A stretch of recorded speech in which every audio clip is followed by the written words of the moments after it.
CBSE paper leak मामले में नाराज छात्र छात्राओं ने दिल्ली के जंतर मंतर पर प्रदर्शन किया और इस मामले की जांच में जुटी पुलिस ने एक विक्की नाम के शख्स को हिरासत में भी लिया है।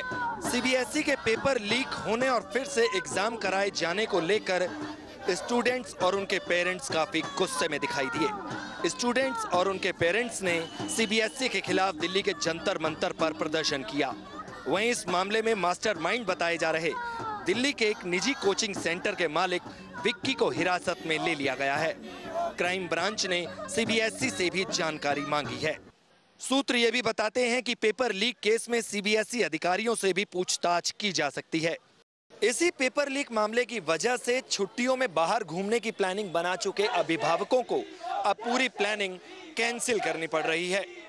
वीडियो जर्नलिस्ट नवीन चौहान के साथ सूरज अरोड़ा, न्यूज नेशन, दिल्ली। पश्चिम बंगाल के आसनसोल में हिंसा भड़कने के बाद इलाके में धारा 144 लागू किया गया है और साथ ही शांति कायम रखने के लिए रैफ को भी इलाके में उतारा गया है। शांति कायम करने के लिए इलाके में रैफ फ्लैग मार्च कर रही है। कई बड़े आईपीएस अफसरों को कोलकाता से इस इलाके में अब भेजा गया है। आसनसोल और आसपास के इलाके में इंटरनेट की सुविधाओं को भी बंद कर दिया गया है। पश्चिम बंगाल सरकार ने राज्यपाल केशरीनाथ त्रिपाठी से गुजारिश की है कि वो भी इलाके का दौरा न करे। इलाके में शांति कायम रखने के लिए भारी संख्या में कोलकाता और पश्चिम बंगाल पुलिस के अफसरों को इलाके में तैनात किया गया है। वीडियो जर्नलिस्ट सुमित सरकार के साथ आसनसोल से देवयानी चौबे, न्यूज नेशन। अंबाला से दिल्ली जाने वाले रेलवे ट्रैक पर अचानक से क्रैक आ गया, जिससे हड़कंप मच गया। सूचना मिलते ही रेल कर्मियों ने 1 घंटे की कड़ी मशक्कत के बाद ट्रैक को दुरुस्त किया।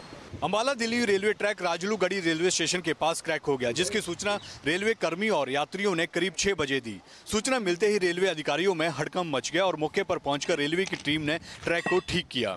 करीब 1 घंटे की मेहनत के बाद ट्रैक को ठीक किया गया, जिसके बाद से दिल्ली जाने वाली गाड़ियों की सुचारू रूप से चल सकी। जब तक रेलवे ट्रैक ठीक नहीं हुआ, दिल्ली जाने वाली गाड़ियों को राजलूगढ़ी स्टेशन से पहले ही रोका गया। अगर सूचना सही समय पर नहीं मिलती तो बड़ा हादसा हो सकता था, क्योंकि अंबाला दिल्ली रेलवे ट्रैक उत्तर भारत का सबसे व्यस्त ट्रैक है और यहाँ से अन्य राज्यों को भी गाड़ियाँ जाती हैं। वीडियो जर्नलिस्ट श्रवण के साथ विशाल ठाकुर, न्यूज नेशन, चंडीगढ़। अखिलेश सरकार में हुए गोमती रिवर फ्रंट घोटाले मामले में अब ईडी भी जांच करेगी। ईडी ने इस पूरे मामले में 8 इंजीनियरों के खिलाफ मनी लॉन्ड्रिंग एक्ट के तहत मामला दर्ज कर लिया है। उत्तर प्रदेश की योगी आदित्यनाथ की सरकार ने सत्ता में आने के बाद इस घोटाले में जांच के आदेश दिए थे, जिसके बाद इसमें जांच शुरू हुई थी। मामले में जस्टिस आलोक कुमार की रिपोर्ट के आधार पर बीते साल 9 जून को पुलिस ने भी इस मामले में केस दर्ज किया था। इस मामले में सीबीआई भी जाँच कर रही है। बीते अगस्त में प्रमुख सचिव गृह उत्तर प्रदेश ने सीबीआई को एक पत्र लिखा था, जिसमें सिंचाई विभाग के 8 अभियंताओं को आरोपी बनाया गया था। बाद में गोमती नगर थाने में के खिलाफ रिपोर्ट भी दर्ज हुई थी। आरोप है कि गोमती रिवर फ्रंट को डेवलप करने में करीब 15,000 करोड़ रुपए खर्च किए गए, लेकिन निर्माण कार्य अभी भी अधूरा है। इतना ही नहीं, इस खर्चे में भी बड़ी गड़बड़ी पाई गई। लखनऊ जर्नलिस्ट अमित सिंह के साथ Vinod Mishra, news nation. SC/ST act में बदलाव के खिलाफ सरकार सुप्रीम कोर्ट में पुनर्विचार याचिका दायर करेगी। केंद्रीय कानून मंत्रालय ने अनुसूचित जाति और अनुसूचित जनजाति अत्याचार रोकथाम अधिनियम धारा 1989 को लेकर सुप्रीम कोर्ट में पुनर्विचार याचिका दाखिल करने की मंजूरी गुरुवार को दे दी। विपक्ष लगातार केंद्र पर इस बात का दबाव बना रहा था कि वे SC/ST एक्ट में फौरन गिरफ्तार पर रोक के सुप्रीम कोर्ट के आदेश के खिलाफ पुनर्विचार याचिका दाखिल करें। SC/ST एक्ट में बदलाव के बाद विपक्ष आक्रामक मूड में है, तो वहीं सरकार बैकफुट पर दिखाई दे रही है। ऐसे में पुनर्विचार याचिका दायर कर सरकार इस मसले में एक बार फिर से लीड लेने की कोशिश कर रही है। विनोद जयराम के साथ Madhurendra Kumar, news nation, Delhi. Mahavir Jayanti, good Friday और रविवार होने की वजह से बैंक लंबी छुट्टी पर गए हैं, लेकिन शनिवार को बैंक खुलेंगे, तब आप अपना काम करा सकते हैं। आज से बैंक बंद हो गए हैं, जिससे बैंकों में कामकाज नहीं हो पाएगा। हालांकि पहले खबरें थी कि 5 दिन बैंक बंद रहेंगे, लेकिन ऐसा नहीं है। शनिवार को बैंक खुलेंगे और उस दिन पब्लिक डीलिंग भी होगी। 1 अप्रैल को रविवार है, इसलिए क्लोजिंग 2 अप्रैल सोमवार को होगी, जिस दिन खाता धारकों के लिए कोई काम नहीं होगा। फाइनेंशियल ईयर खत्म होने से बैंक 2 तारीख को खुलेंगे तो, लेकिन उसमें पब्लिक डीलिंग नहीं होगी, यानी आपका 2 तारीख को बैंक जाना बेकार साबित होगा। वीडियो सुमित कुमार के साथ सैयद आमिर हुसैन, न्यूज नेशन, दिल्ली।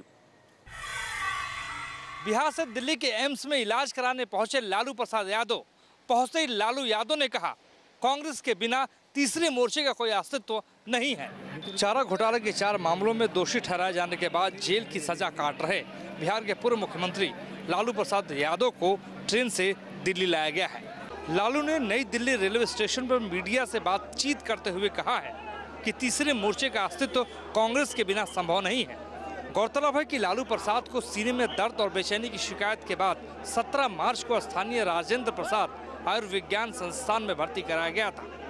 लालू यादव की तबीयत खराब है, लिहाजा उन्हें जेल से दिल्ली के एम्स में ट्रांसफर किया गया है।